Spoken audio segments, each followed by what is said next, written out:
Кезекте Нурпресстен жаңылыктар түрмөгө саламатсыздарбы. Үстүздөгү жылдын 23 февралынан 24-нө караган түнү дагы бир кыргызымдын кырчындай кызы бир зөөкүрдүн колунан ажал таап, бул жарык дүйнө менен коштошуп кете берди. Бул жүрөктүн үчүн алган кандуу окуя Бишкек шаарыбыздын Акынбаев көчөсүндөгү маркум Алыкулова Айжандын өзүнүн үйүндө орун алып, анын жарандык некеде жашап жүргөн Дамиров Кирилл Камранович аттуу адам деп айтууга ооз барбаган эки буттуу айбандын колунан келгендиги белгилүү болуп, Бишкек шаарынын 1-май райондук ички иштер башкармалыгы тарабынан кылмыш иши козголуп, камакка алынган. Аталган кылмыш иши боюнча тергөө тобу түзүлүп, тергелип бүтүп, учурда Бишкек шаарынын 1-май райондук сотунда каралып жатат. Тергөө учурунда кетирилген мүчүлүштүктөр, кемчиликтер аз келгенсип, сот отурумдары белгилүүдө белгисиз себептерден улам жылып жаткандыгын, этеги жашка толгон, ботосун жоктоп боздогон боз иңгедей болуп, кырчындай кызынан айрылган Роза Жекшенова редакциябызда айтып отурду. Эненин ый аралашкан баянын угуп отуруп, коомубузда Дамировго окшогон адам атын жабынып жүргөн айбандардын күндөн күнгө көбөйүп бара жаткандыгын угуп отурган биздин сай сөөгүбүз сыздап, жүрөгүбүз тилинип жатты. Ошол эле учурда журналисттик этиканы сактап, сотко кысым болуп жатат деген жалаадан алыс болууну көздөп, кээ бир жүрөктүн үчүн алган фактыларды иликтөөбүздүн жыйынтыктоочу бөлүмүндө коомго жар салууну эп көрүп отурабыз. Себеп дегенде иликтөө учурунда коржунубузга бир топ материалдар келип түшкөндүгүн, тергөө учурунда кээ бир одоно фактылардын камтылбай калгандыгы жөнүндө айтар сөзүбүз алдыда. Соттон адилет өкүм күтөбүз. Теманы улай 15 ноябрь күнү саат эртең мененки 8-дерге жакын Бишкектин Арча-Бешик конушунун тургуну 27 жаштагы келин бычактан жараталып ооруканага жеткирилген, бирок көп өтпөй каза болгон. Ленин райондук ички иштер башкармалыгынын басма сөз кызматынан билдиргендей, ооруканага ошондой эле бычактан алган жараты менен 34 жаштагы маркумдун күйөөсү жеткирилген.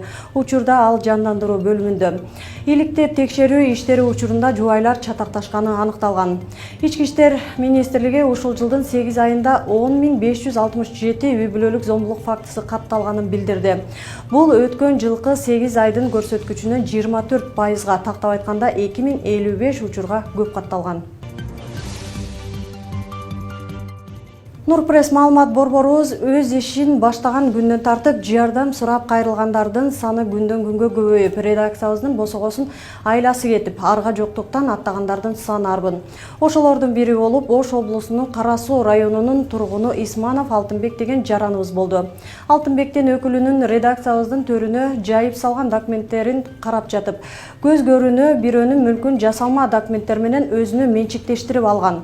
Тааныштары танкадай эркулдардын эрдиктери менен таанышып отурдук. Ошол эле учурда жасалма документтер мен мындамын деп кыйкырып жатса дагы укук коргоо органдарынын, тактап айтканда Чүй облусуна караштуу Аламүдүн районунун ички иштер бөлүмүнүн тергөөчүлөрүнүн кыймыл-аракеттерин эч түшүнө албадык. Сөз шаарыбызга жакын Ортосой айылында жайгашкан 13,60 гектар жер жөнүндө болуп жатат. Аталган жерди Исманов Алтынбек атасы Малик менен чогуу 2005 жылы жердин мыйзамдуу ээси Полярина Нурбековадан 120 000 АКШ долларга сатып алышат. Аламүдүн районунун мамлекеттик каттоо кызматында сатып алуу келишими түзүлүп, мыйзамдаштырылган. 2020 жылы ошол эле каттоо кызматында аталган жер аты заты белгисиз Байсалов Нурлан Эркиновичке катталып тургандыгы айкын болот.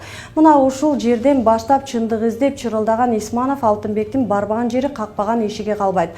Айласы кеткен Алтынбек адвокат жалдоого мажбур болуп, өзүнө тиешелүү жер аянтын кайтарып алууну көздөп, кайрылбаган жерлердин баарына ачык кайрылууга мажбур болот.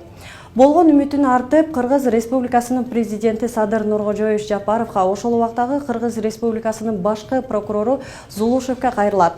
Бул кайрылууларды жеткен жеринде желкесин ким үзгөнү белгисиз болуп, оң жыйынтык бербегени өкүндүрбөй койбойт. Болбосо мындай ачыктан ачык жасалма документтердин негизинде бирөөнүн мүлкүн басып алгандардын жазалары берилмек. Айта кетчү жагдай 2020 жылдын 22 июнунда Аламүдүн районунун ички иштер бөлүмүнүн тергөө кызматы тарабынан Козголгон кылмыш иштин чубактын конундай чубалып келе жаткандыгын эч түшүнүп болбойт.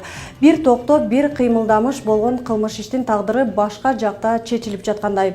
Дегенибиз, колубузга тийген материалдар велосипед ойлоп табуунун кереги жок экендигин далилдеп тургандай. Жердин мыйзамдуу ээсинин кайрылууларындагы аттары ачык көрсөтүлгөн. Бул мыйзамсыз жасалма документтер аркылуу башка адамга өтүп кеткен жер мафиясында катыштары бар деп зар какшап келе жаткандыгына караганда андай болушу мүмкүн эмес деп дагы айтууга оозубуз барбай турду. Учурда аталган жер Турганбеков Кубатбек Канатбековичтин намында. Ал Кубатбек мырза болсо Чүй областык прокуратурасынын белдей бир кызматын кучактап отурган Турганбеков Нурланбек Канатбековичтин бир тууганы болуп жатат. Аталган бир туугандар учурунда сот системасын калчап келген, жогорку соттун судьялыгына чейин жеткен. Аты чуулуу Турганбеков Канатбектин кара чечекей балдары болушат дейт чындык издеп чыркыраган Исманов. Бир нече жолу өткөрүлгөн кол койгон адамды аныктоо, мындайча айтканда экспертизалардын жыйынтыктары жасалма экендигин далилдеп турса дагы чара көрүлбөй жаткандыктары көшөгө артында чоң оюндар бар экендигин ачыктап тургандай. Бир эле мисалга токтолууну эп көрдүк. Алтынбек Исмановдун өкүлүнүн экспертизаны өткөрүүнү талап кылган өтүнүчү Аламөдөн районунун ички иштер бөлүмүнүн тергөө кызматынын тергөөчүсү Темирлан Жыргалбеков тарабынан канагаттандырылып, ошол эле учурда жарым жылдан бери экспертизага тиешелүү делинген документтердин берилбей жаткандыгы эмнеден кабар берет. Сөзүбүздүн аягында бул чубактын конундай чубалган иш боюнча журналисттик иликтөө баштоону туура көрдүк. Жогорудагы бул ишке тиешелери бар делинген аталган чоң сөрөйлөрүбүз чычалашкан жагдайда бардык ысымдар Исмановдун ачык кайрылууларынан алынгандыгын эскерте кетмекчибиз. Ошол эле учурда чындыкты жараласаң болот, бирок аны өлтүрө албайсың дегендей эле иликтөө учурунда мындан дагы башка оозду ачырчу фактылар кездешерине документтерди сапырып отуруп көзүбүз жеткендей болду. Кызыктардын баары алдыда окшойт. Ушул жылдын 1-декабрынан баштап Орусияга кирип чыккан чет элдиктер, анын ичинде кыргызстандыктар биометрикалык маалыматтарын тапшырышы керек. Бул боюнча аталган өкмөттүн чечими чыкканын Кыргызстандын Тышкы иштер министрлигинен билдирди. Биометрикалык маалыматтарга жүзүн сүрөткө тартуу жана манжалардын изин сканерлөө кирет. Министрлик кыргызстандыктарды Орусиянын мыйзамдарындагы талаптарды эске алып, чек ара бекеттеринде кошумча процедураларга даяр болууга чакырат. Буга чейин Орусияда Кыргызстандын 400 миңдей жараны эмгек миграциясында жүргөнү айтылган. Тышкы иштер министрлигинин маалыматында быйылкы жарым жылда Орусиядан 10 миңге чукул кыргызстандык мигрант ар түрдүү административдик мыйзам бузуу фактыларына байланыштуу сот органдарынын чечими менен өлкөдөн чыгарылган. Ошондой эле ушул жылдын июнь-август айларында ар кандай себептерден улам Кыргызстандын 300гө жакын жаранына Орусиянын аймагына кирүүгө тыюу салынып, мекенине кайтарылган. Жаңылыктар топтому менен тааныштыңыздар, саламатта туруңуздар.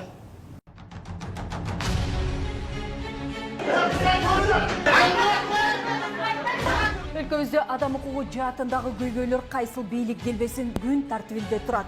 Укук коргоочулар канчалык коңгуроо какпасын, укук коргоо жаатындагы иштер алдыга деле жылып кеткен жок. Темир тору артында акыйкаттык издеп үмүт менен жаткандар канча.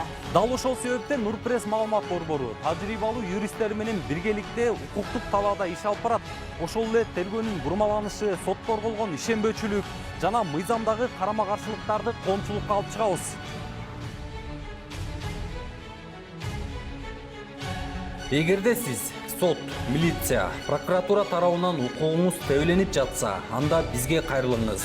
Талдоочу журналист жана тажрыйбалуу жактоочу юристтер менен биргеликте сиздин укукту бирге коргойбуз. Кыргызстандын 7 дубанын кыдырып, окуянын чоо жайын жеринен чагылдырып, иликтөөгө алабыз. Нурпресс чындыктын изи менен.